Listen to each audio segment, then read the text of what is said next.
नमस्कार विद्यार्थियों, गायत्री पीजी महाविद्यालय सांचौर की ऑनलाइन क्लासेस में आपका हार्दिक स्वागत है।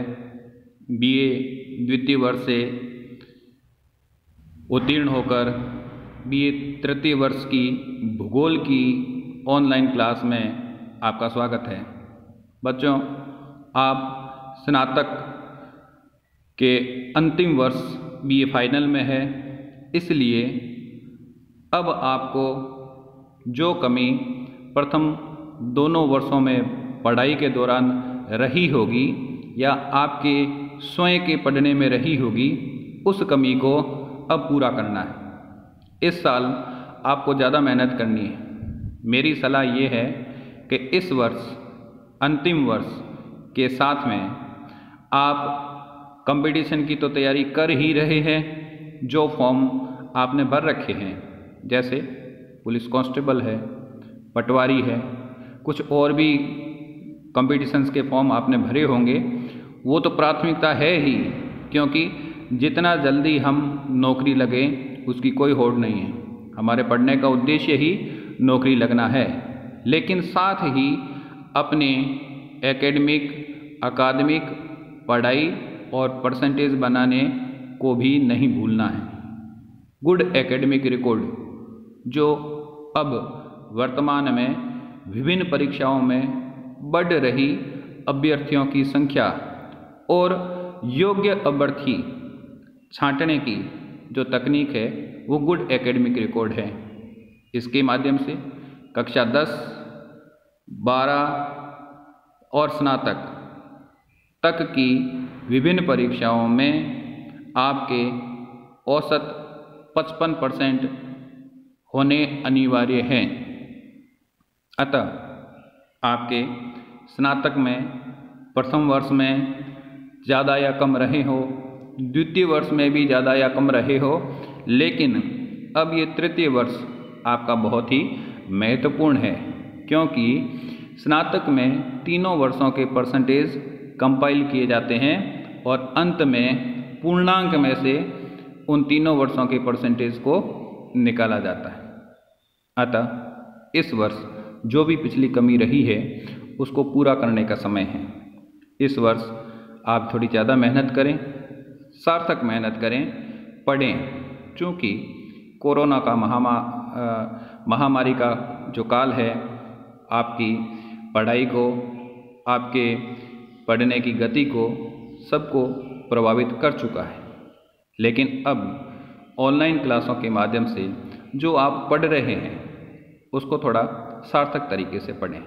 पढ़ना ही है, सिलेबस में थोड़ा परिवर्तन कम ज़्यादा हो सकता है, लेकिन ये और अच्छी बात है कि घर बैठे आप ऑनलाइन क्लासेस के माध्यम से, ऑनलाइन वीडियोज़ के माध्यम से और अपनी किताबों के माध्यम से खुद के नोट्स बनाकर बहुत ही बेहतर तरीके से समय का सदुपयोग करते हुए पढ़ सकते हैं।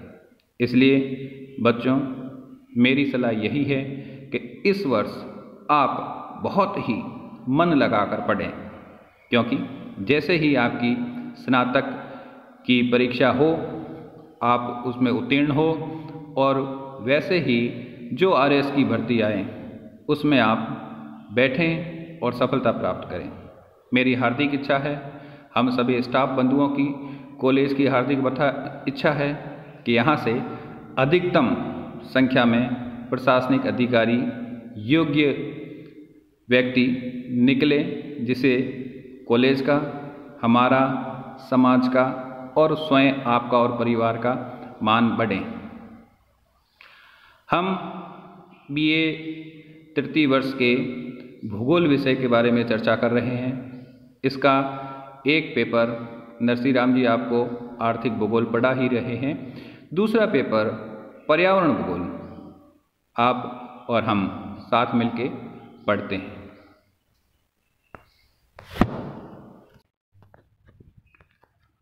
एनवायरनमेंट ज्योग्राफी आपका सिलेबस इसका बहुत ही छोटा है, बहुत ही सरल विषय है, जिसको आपने काफ़ी पहले पढ़ भी रखा है, काफ़ी पर्यावरण के बारे में जानते भी हैं।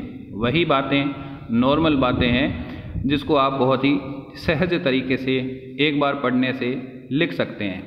लेकिन इस पर्यावरण ज्योग्राफी में सबसे बड़ी दिक्कत आती है आपको परीक्षा के दौरान लिखने की।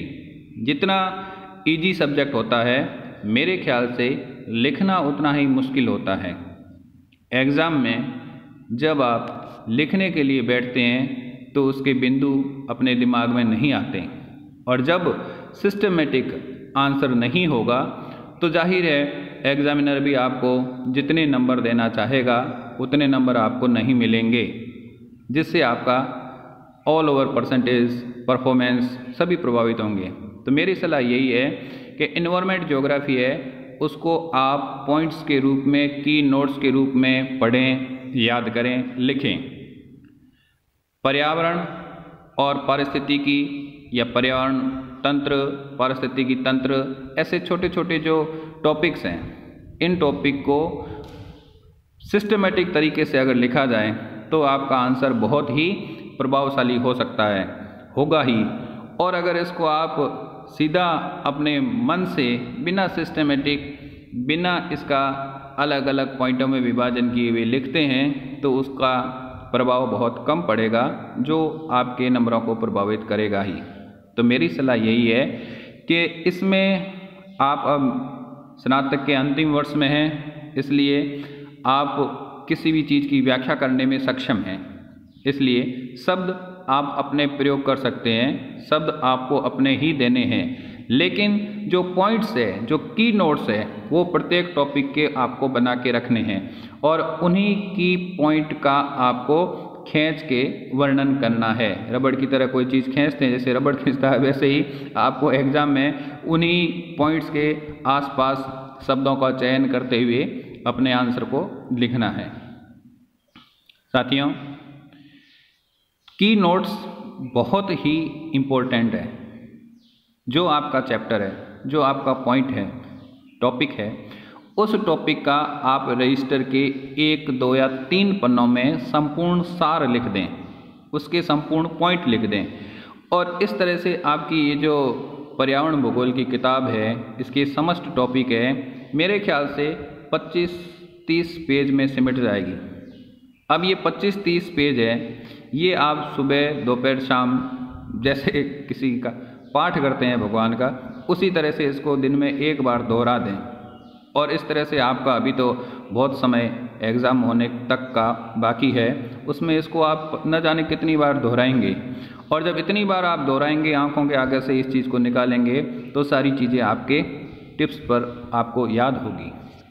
जब चीज़ें आपको याद होगी, जब उसके पॉइंट आपको याद होंगे, तो लिखने में बहुत ही आसानी होती है। और परफेक्ट सुंदर आंसर वही होता है जो बिल्कुल सिस्टमेटिक क्रमशः लिखा जाता है। पॉइंट दर पॉइंट उसका जो है आप वर्णन करते जाएं, जो बात आपसे पूछी जाए उसको बहुत ही सार्थक तरीके से प्रस्तुत करते हैं। ये सारा खेल प्रस्तुतिकरण का ही है। मैं पुनः बता दूं, प्रस्तुतिकरण बहुत ही महत्वपूर्ण है और आप अपने अध्ययन में लिखने की जो कला है उसको सुधारेंगे तो पढ़ना तो आपको उतना ही है जितने दूसरे बच्चे पढ़ते हैं, लेकिन प्रेजेंटेशन का तरीका आपको उस आंसर को बहुत ही सुंदर बना देगा, जिससे आपकी कॉपी दूसरे सभी बच्चों से अलग नज़र आएगी, तो जाहिर है नंबर भी आपके बहुत बढ़िया और अलग होंगे। तो इस पर्यावरण भूगोल के जो पहला चैप्टर अपन ले रहे हैं वो है पारिस्थितिकी तंत्र। तो इस तरह से ये छोटे छोटे हैं टॉपिक है, इन छोटे छोटे टॉपिक को आप बहुत ही अच्छे तरह से साथ साथ क्लियर करते जाएं, इसको नोट करते जाएं, इसको लिखते जाएं। ये एक तरह से नोट्स हैं जो शॉर्ट फॉर्म में आपके बहुत काम आएंगे। अंत में जब आप इसको रिवाइज करोगे एग्ज़ाम के समय, तब ये आपकी बहुत हेल्प करेंगे, क्योंकि अक्सर ये ट्रेंड देखा गया है कि आप 1 वीक सीरीज या पासबुक से पढ़ने के आदी हैं। किताब पर्यावरण भूगोल की जो आती है, छोटी मोटी कई साइज में आती है, और उनसे आप नोट्स बनाने से कतराते हैं, बचते हैं, क्योंकि काम करना पड़ता है, उसमें समय लगता है। और जब आप खुद के नोट्स नहीं बनाओगे तो जाहिर सी बात है आप 1 वीक सीरीज या पासबुक पढ़ने की कोशिश करोगे, जो कि सभी पढ़ते हैं बच्चे। और वो बच्चे हमेशा एवरेज रहते हैं। इसलिए आपको एवरेज वाली लाइन सीमा से ऊपर निकलना है, आपको एवरेज वाली भीड़ में शामिल नहीं होना है। इसलिए आपके प्रेजेंटेशन को थोड़ा सुधारें, अच्छा प्रेजेंटेशन करें, जिससे आपकी कॉपी है वो दूसरों से अलग दिखे। इसलिए आप छोटे छोटे पॉइंटों का उपयोग करें, कलर्स का उपयोग करें, पॉइंटों को हाईलाइट करें, पॉइंटों को बिल्कुल अलग तरीके से प्रदर्शित करने का प्रयास करें, जिससे आपका आंसर है वो बहुत ही सार्थक हो जाए। आइए आप और हम दोनों अध्ययन करते हैं पारिस्थितिकी और पारिस्थितिकी तंत्र का। साथियों, यहाँ पर पहले आप ये समझिए कि भाई पारिस्थितिकी और पारिस्थितिकी तंत्र में क्या अंतर है। बहुत अंतर है। पारिस्थितिकी संपूर्ण पर्यावरण को कहा जाता है, वह पर्यावरण जो जैव मंडल के रूप में पृथ्वी को चारों ओर से घेरे हुए हैं, जिसमें विभिन्न प्रकार के जीव, जंतु या समस्त जैविक रूप, जैव विविधता फलती फूलती है, अपनी विभिन्न क्रियाओं का संचालन करती है। जैव मंडल में विभिन्न प्रकार के बल, विभिन्न प्रकार के जीव जंतु और समस्त संतति एक दूसरे पर निर्भर और अंतर संबंधित हैं। साथ ही इस जैव संतति पर प्राकृतिक पर्यावरण के तत्वों और पृथ्वी के भौतिक पर्यावरण का बहुत ही अधिक प्रभाव पड़ता है। मूल रूप में प्राकृतिक पर्यावरण और जैव संतति दोनों अंतर्निहित अंतर संबंधित है। तो इस रूप में जो पारिस्थितिकी है, जिसको अपन इकोलॉजी कहते हैं, वो इकोलॉजी एक तरह से पृथ्वी के चारों ओर उपस्थित जैव मंडल ही है। उस जैव मंडल को, जिसमें जीवन के विविध रूप पाए जाते हैं, इकोलॉजी कहलाती है। इसको जीवोम भी कहा जाता है, इसको बायोम भी कहा जाता है। जीवोम जहाँ पर जीवों की विभिन्न प्रजातियाँ एक बड़े क्षेत्र में रहती हो, विस्तृत क्षेत्र में रहती हो, और बड़ा क्षेत्र वैसे वस्तुतः पृथ्वी का ऊपरी बाहरी पतला हरित आवरण है, जिसको अपन जैवमंडल कहते हैं।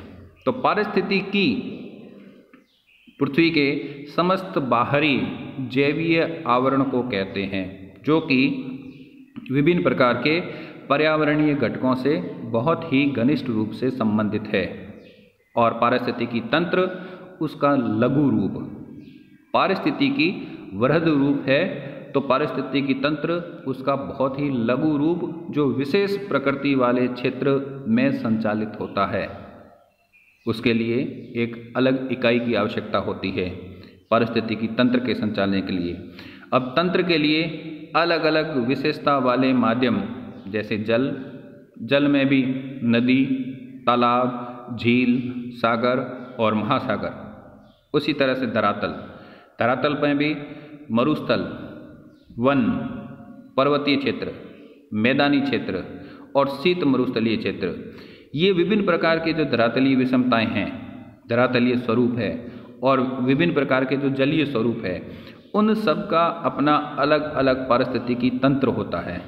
क्योंकि एक पारिस्थितिकी तंत्र में प्राथमिक उत्पादक से लेकर चरम उपभोक्ता जो अलग अलग प्रकृति का होता है और अलग अलग विशेषता गुणों वाला होता है, उनके संचालन की प्रक्रिया भी अलग होती है। तो प्रत्येक तंत्र अपनी विशेषता के अनुसार दूसरे तंत्र से भिन्न होता है। तो पारिस्थितिकी तंत्र मुख्य रूप से जैव और अजैव कारकों का एकीकरण मात्र है, एक मॉडल है, एक रूप है, जो धरातल पर समस्त ग्लोब पर स्थल मंडल और जल मंडल में स्थिति के अनुसार भिन्नता रखता है। आइए इसका अध्ययन करते हैं। पारिस्थितिकी तंत्र शब्द का प्रयोग सर्वप्रथम A.G. टेंसले ने 1935 में किया था। कई बार कंपटीशन में पूछा जाता है। A.G. टेंसले ने 1935 में पारिस्थितिकी तंत्र शब्द का प्रयोग किया। पारिस्थितिकी तंत्र किसे कहते हैं? तो पारिस्थितिकी तंत्र पारिस्थितिकीय कार्यशीलता की आधारभूत इकाई है। पारिस्थितिकीय कार्यशीलता का मतलब ये हुआ, पारिस्थितिकी तंत्र का जो संचालन होता है, एक पारिस्थितिकी का संचालन होता है, वो विभिन्न प्रकार के तंत्रों के माध्यम से होता है। यहाँ पर तंत्रों का ये आशय लगाया जा सकता है कि एक पारिस्थितिकी तंत्र में विभिन्न प्रकार के जीव परस्पर अंतर निर्भर होते हैं। जैसे सबसे पहले प्राथमिक उत्पादक जो हरे पौधे होते हैं। ये प्राथमिक उत्पादक धरातलीय स्वरूपों और जलीय स्वरूपों में जलवायु की दशाओं के अनुसार भिन्न भिन्न होते हैं। जो प्राथमिक वनस्पति आरंभिक वनस्पति का रूप मरुस्थल में मिलता है वो शीत मरुस्थल में नहीं मिलता। जो मैदान में मिलता है वो ऊंचे पर्वतीय भागों में नहीं मिलता, और जो नदी में मिलता है वो सागर में नहीं मिलता, और जो झील में मिलता है वो महासागर में नहीं मिलता। तो इन सभी पारिस्थितिकीय उत्पादक रूपों पर निर्भर रहने वाले जीवों की भी भिन्नता होती है। ऊंट राजस्थान के या दूसरे विश्व के उष्ण मरुस्थलीय जो क्षेत्र है वहाँ पर पाया जाता है। तो इस जीव की निर्भरता इस मरुस्थलीय क्षेत्र में इनकी दशाओं के अनुकूल है। अगर ऊंट को हिमालय क्षेत्र में या विश्व के दूसरे शीत मरुस्थलों में छोड़ दिया जाए तो वहाँ पर वो सर्वाइव जीवित नहीं रह पाएगा। इसी तरह से याक है जो ठंडे शीत क्षेत्रों में उसकी परिस्थितियों के अनुकूल अपने शारीरिक संरचना को ढाले हुए हैं। अगर उस याक को मरुस्थल में लाकर छोड़ दिया जाए तो वो मरुस्थलीय दशाओं यानी भौतिक दशाओं और यहाँ की पारिस्थितिक तंत्र या उत्पादक जो हरे पौधे दूसरी चीज़ें होती हैं उनके अनुसार अपने आप को नहीं ढाल पाएगा और धीरे धीरे विलुप्त हो जाएगा। तो यह वही बात यहाँ पर निकल के आती है कि पारिस्थितिकीय कार्यशीलता की आधारभूत इकाई पारिस्थितिकी तंत्र होते हैं। इस रूप में धरातल पर पृथ्वी की सतह पर अनेकों तंत्र एक ही समय में एक साथ क्रियाशील होते हैं, चलते हैं, क्योंकि धरातल पर किसी भी तंत्र को स्पष्टतः एक दूसरे से अलग नहीं किया जा सकता। सारे भाग धरातलीय भाग आपस में मिले हुए हैं। मैदान मरुस्थल से मिले हुए हैं, मरुस्थल पर्वतीय भागों से भी मिले हुए हैं, पर्वतीय भाग वनीय क्षेत्रों से मिले हुए हैं, वनीय क्षेत्र शीत क्षेत्रों से भी मिले हुए हैं। इस तरह से समस्त महाद्वीप या धरातलीय भाग जब आपस में एक समांगता प्रदर्शित करते हैं तो इस रूप में भौतिक दशाओं के अनुरूप पारिस्थितिकी दशाओं में भिन्नता पाई जाती है। साथ ही पारिस्थितिकी तंत्र उस क्षेत्रानुसार तो अलग होते ही हैं, लेकिन एक जैव समष्टि जैव संकुल का भी निर्माण करते हैं। तो यहाँ पर पारिस्थितिकी तंत्र की जो मूल भावना निकल के आती है वह है पारिस्थितिकीय कार्यशीलता की आधारभूत इकाई पारिस्थितिकी तंत्र होते हैं, और पारिस्थितिकी कार्यशीलता समस्त ग्लोब पर संचालित होती है, जो कि जीवों के रूपों, उनकी संख्या, उनके गुणों और प्राकृतिक पर्यावरण के अनुसार भिन्न भिन्न होती हैं। साथियों, आज के अध्याय आज के व्याख्यान में इतना ही पढ़ेंगे। इसको आप रिवाइज करने की कोशिश करना, समझना, साथ साथ इसमें इसको उतारते जाना नोट्स को, और कल अपन इससे आगे की बातें अध्ययन करेंगे। धन्यवाद।